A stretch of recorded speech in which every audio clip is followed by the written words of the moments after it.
Jordan Peterson, indefatigably earnest, has now escorted us hand in claw into the agonistic world of the lobster.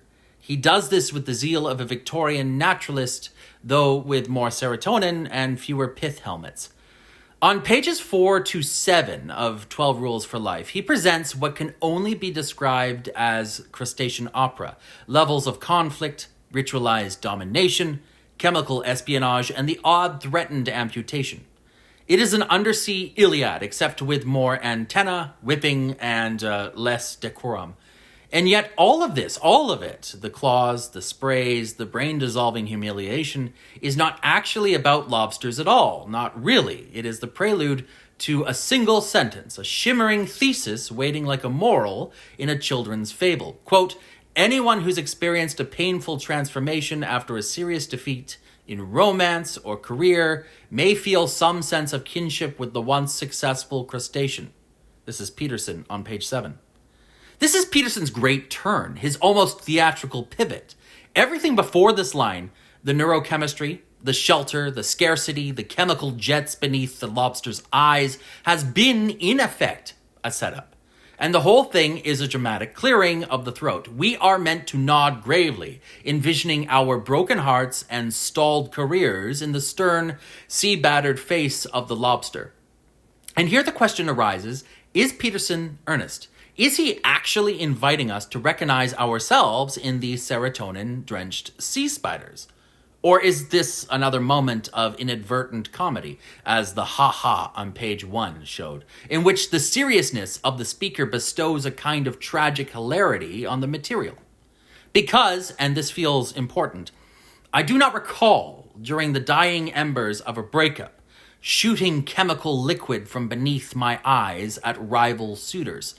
I have not squared up on the pavement outside a bar, claws raised, emitting a pungent data stream declaring my sex, health, and prevailing emotional weather.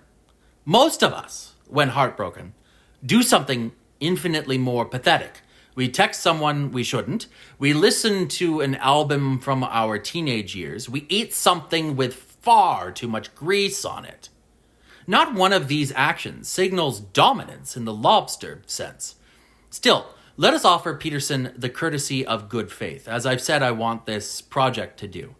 Let us consider the earnest version of his argument that innate behavioral circuitry, territoriality, dominance, hierarchies, defeat psychology has deep evolutionary roots. That the lobster is not a metaphor by convenience, but a living fossil of the old biological regime we still inhabit. He is not the first to suggest that animals model aspects of human social behavior. Ethologists like Franz de Waal have long argued that dominance is a biospheric reality, not a cultural invention. Nietzsche, gesturing towards similar truths, albeit with fewer crustaceans. Even Freud, in his gloomy Viennese way, believed that civilization merely varnishes the primordial impulses. But Peterson's blind spot, the one so large it could house a dozen molting lobsters, is the enormous leap between behavioral echo and moral implication. Lobsters have hierarchies. Therefore, humans should stand up straight and accept dominant structures as inevitable. This syllogism is a little effortful because Peterson's lobster saga is offered not as anthropod anthropology, but as an myth, a tale about how losing changes the shape of your neurology, how defeat carves shame into your serotonin receptors, how your posture and your soul collapse together like a poorly made souffle. There is truth there of a sort. Defeat does do something to us. It rearranges our inner furniture. Sometimes the life you imagine dissolves and you must painstakingly grow another. But the metaphor breaks precisely where it wants to be most profound. Lobsters do not have choice, narrative, ethics, therapy, or 3-day crying jags accompanied by Leonard Cohen. Their brains liquefy and regrow because lobsters must adapt or die. Humans, meanwhile, have options. We can learn. We can change without dissolving. Our interiority is not a shell to be shed, but a story to be revised. And here is the earnest counter-argument's final crack. If human despair is neurologically identical to a lobster's defeat reflex, why write a book at all? Why bother telling people to stand up straight when their serotonin levels should do the talking? The fact that Peterson writes against determinism while leaning on a deeply deterministic biological model creates a kind of philosophical vertigo. To his credit, Peterson appears aware of this contradiction.